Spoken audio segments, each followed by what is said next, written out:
How do you pitch your company, your product, and what you're Sure. doing and yourself?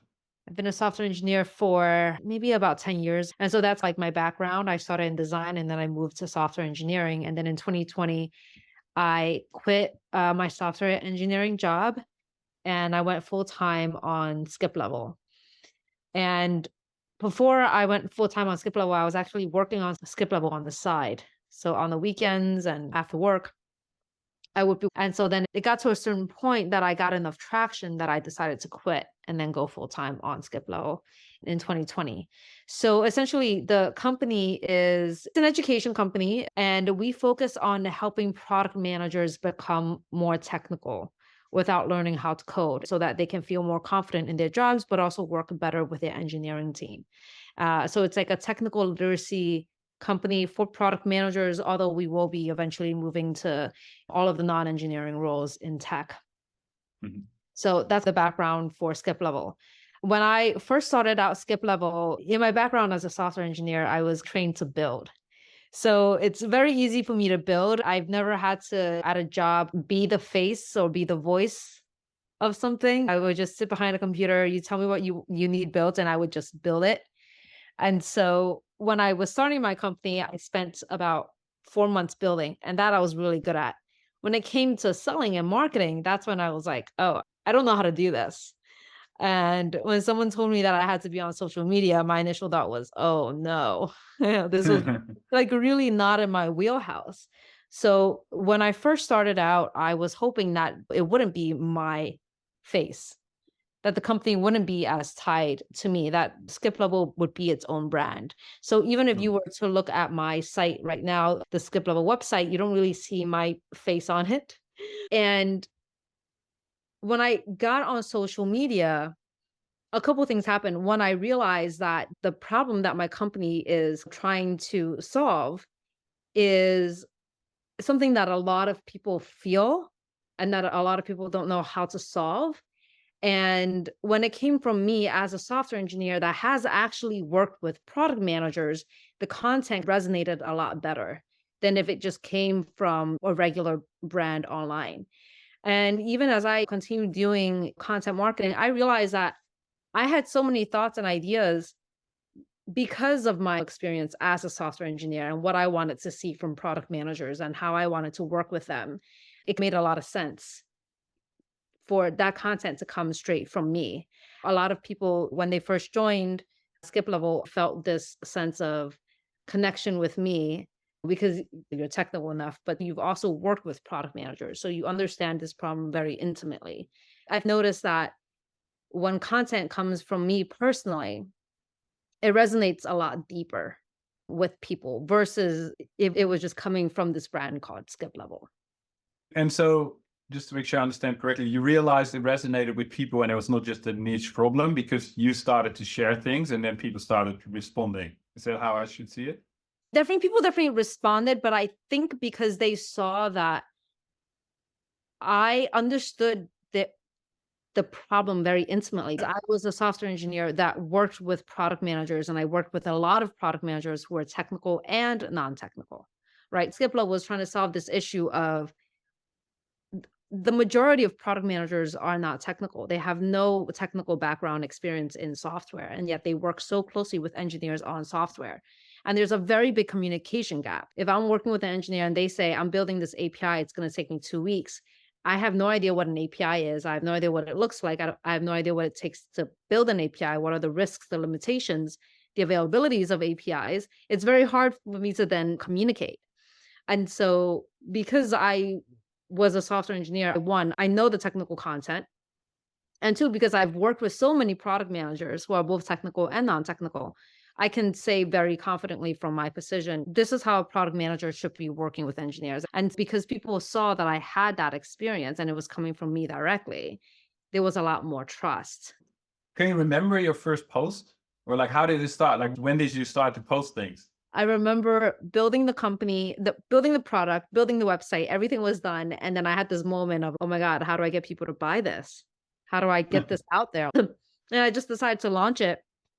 And I remember I had never been on social media and I was scared. I was really just like, this feeling of, oh, I don't want to do this. I don't know how to do this. How do I grow a following? Oh, this is just terrible. And I think that was around, so I launched mid-May of 2021.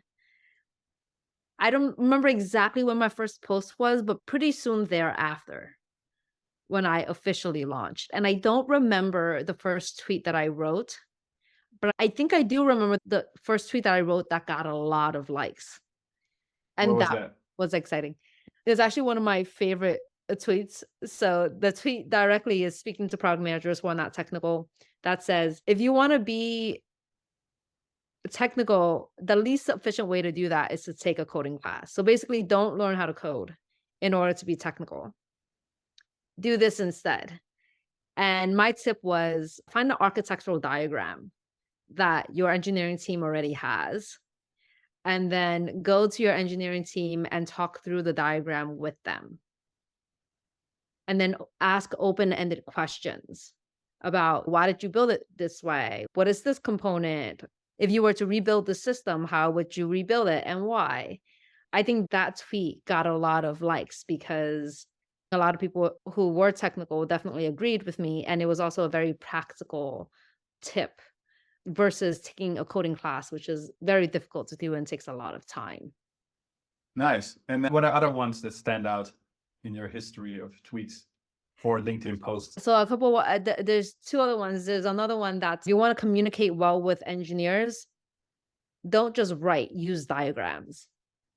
If else diagram, component diagram, user flow diagram, instead of writing walls and walls of text when product managers are creating a requirements document. I've gotten documents that were 15 pages long and it was all text. That's Yeah. very difficult to follow as an engineer because you have to think about the details. But it's much easier to look at a diagram and understand the details than it is to read a lot of text. And so that was one tip that really resonated with a lot of people because Yeah. it was so easy to implement. Instead of learning how to code to become more technical, here's a list of all of the technical concepts that you should learn instead. APIs, architecture, styles, microservices, monoliths, the software development life cycle, understanding different databases, understanding what compiling is, etc. And so that long list also got a lot of people really liking that because technology is so broad. There's so much in technology, and no one really knows where to start. So Yeah. giving them this list of things that they should know helps make this big amorphous thing a lot easier to approach. So that's another tweet that does very well. So it sounds like everything that worked well is very practical, right? Like Yeah. very relevant and practical to the target audience. Yeah, because my niche is in technology and technology is so difficult, very daunting, very scary. And so any tip that I give that makes it seem a lot easier and more approachable does really well. So how do you get to such a tip? What is your process? Is it just like you're sitting on the couch or is it like a whole thing where you write it down at some point and it evolves into a tweet? Like how much of a process is it? You know what? A lot of it, Tim, is really I draw on my experience as a software engineer. I'll think back to times when I was a software engineer working with product managers and not just working with them, but I've actually mentored them in the past. So I've learned a lot of the things that they know and that they don't know. And then my own understanding of software as a software engineer and the things that I know product managers need to know because engineers need to know these things. It just all comes from my personal experience and my personal knowledge. And yeah, even when I've worked with product managers who are technical, I've learned a lot from them as well.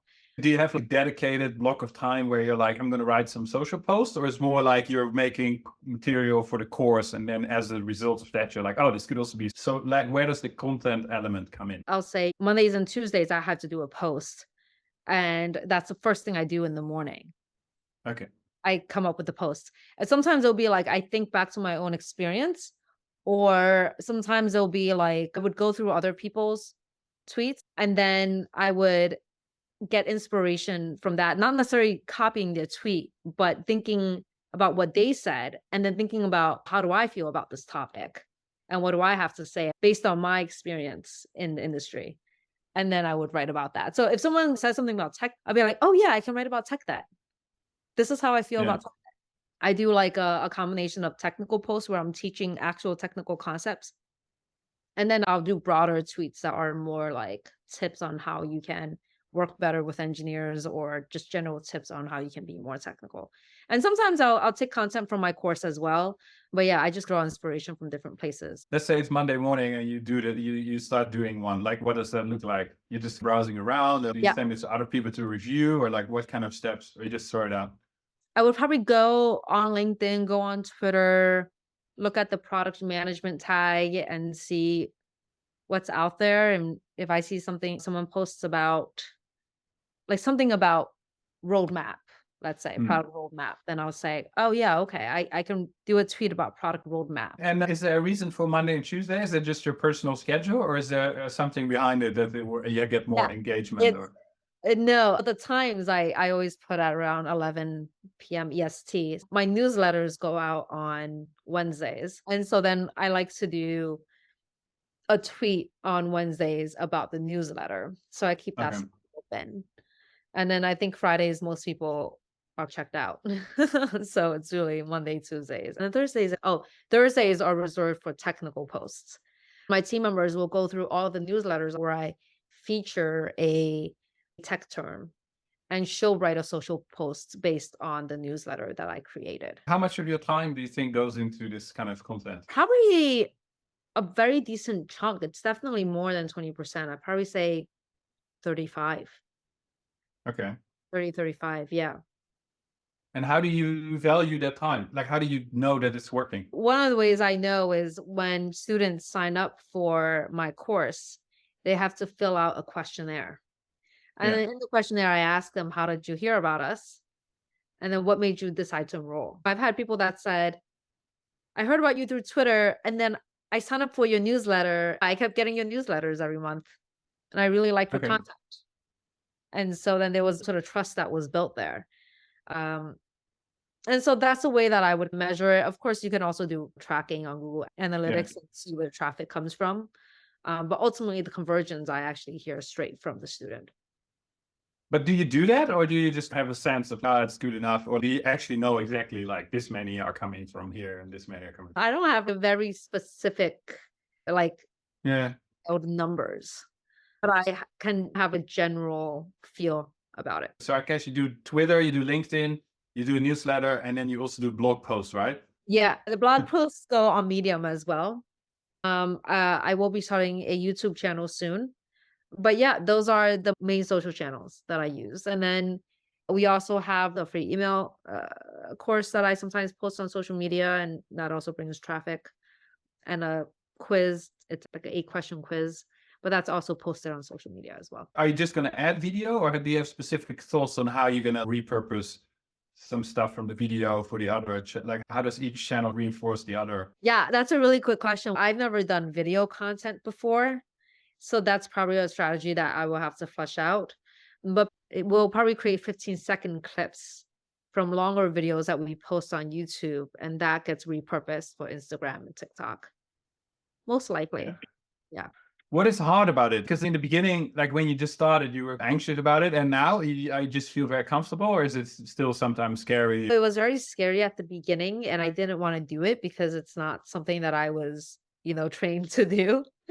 But now I feel very comfortable with it. I have all this experience, and I love talking about this topic. It's something that I'm very passionate about, actually helping people feel more confident in their technical skills, because I've seen firsthand what a long way that can go for people's careers. And so now when I have something to say, it's coming from a place of, yeah, I have a lot to share that I think is really valuable. I'm very excited to share all of that. So there's not really any fear around it anymore. It feels much more like comfortable is a very good word for it. Yeah. Are there any downsides? Where is it challenge? It takes a lot of time. It takes an immense amount of time. Sometimes I could be writing a social post for an hour and a half. You write it for LinkedIn and you have to write it for Twitter, and Twitter has like certain character counts that you have to fit it in. I do also write posts in advance.